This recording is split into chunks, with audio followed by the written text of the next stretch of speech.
Okay, सो आज हम discuss करने वाले हैं ऑर्गेनल ऑफ मेडिसिन का सेकंड एफोरिज्म। तो लेट्स स्टार्ट।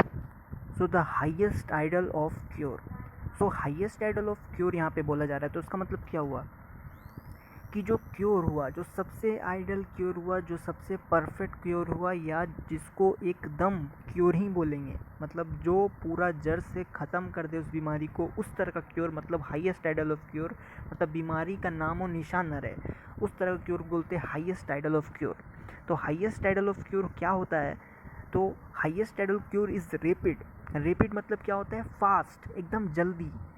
जेंटल मतलब इतना जेंटल हो कि पेशेंट को कुछ तकलीफ ना हो, जेंटल हो, रेपिड हो, फास्ट हो, जल्दी हो, and permanent restoration of the health. जो पेशेंट का तकलीफ है वो जल्द से जल्द ख़त्म हो जाए और वो परमानेंट रिस्टोर हो जाए अपने पुराने हेल्थ की तरफ, जो वो नॉर्मली में था।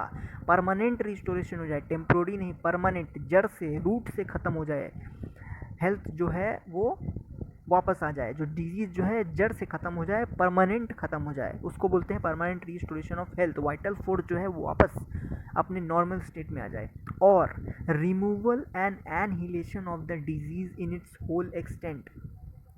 तो एनहिलेशन ऑफ द डिजीज़ और रिमूवल, जो डिजीज़ है उसको पूरा शरीर के अंदर से ख़त्म कर देना, उसका 1% भी टुकड़ा भी ना बचना, इस तरह का रिमूवल और एनहिलेशन ऑफ द डिजीज़, यही है highest ideal of cure. In the shortest मतलब एकदम जल्दी से जल्दी, जितना जल्दी हो सके उतना जल्दी क्योर। मोस्ट रिलायबल मतलब ऐसा चीज़ जिसमें पेशेंट रिलाई कर सके, जिस पर सब कोई रिलाई कर सके, उस पर विश्वास कर सके, ट्रस्ट कर सके, इस तरह का क्योर होना चाहिए। एंड मोस्ट हार्मलेस वे मतलब एकदम हार्मफुल वे में, ताकि पेशेंट को कोई तकलीफ ना हो, इतना अच्छा क्योर होना चाहिए। ऑन ईजिली कंप्रिहेंसिबल प्रिंसिपल्स और एक ऐसा प्रिंसिपल के ऊपर बेस्ड होना चाहिए क्योर जो ऑथेंटिक हो, जो जैसे हैनीमैन ने दिया, ये प्रिंसिपल सारे वो बहुत ऑथेंटिक हो, प्रूव्ड हो, सारे मतलब टेस्टेड हो, इस तरह का प्रिंसिपल के ऊपर जो ऑर्गेनल में बताया गया उस पर बेस्ड है।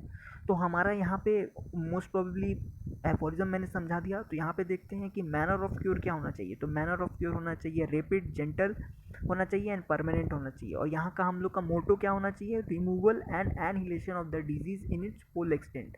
और वे ऑफ क्योर क्या होगा? Shortest and most reliable and most harmless way. और प्रिंसिपल क्या होगा?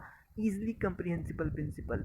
तो ये था पूरा एफोरिज्म का explanation. Hope you like it. Subscribe to the YouTube channel for more videos. Thank you.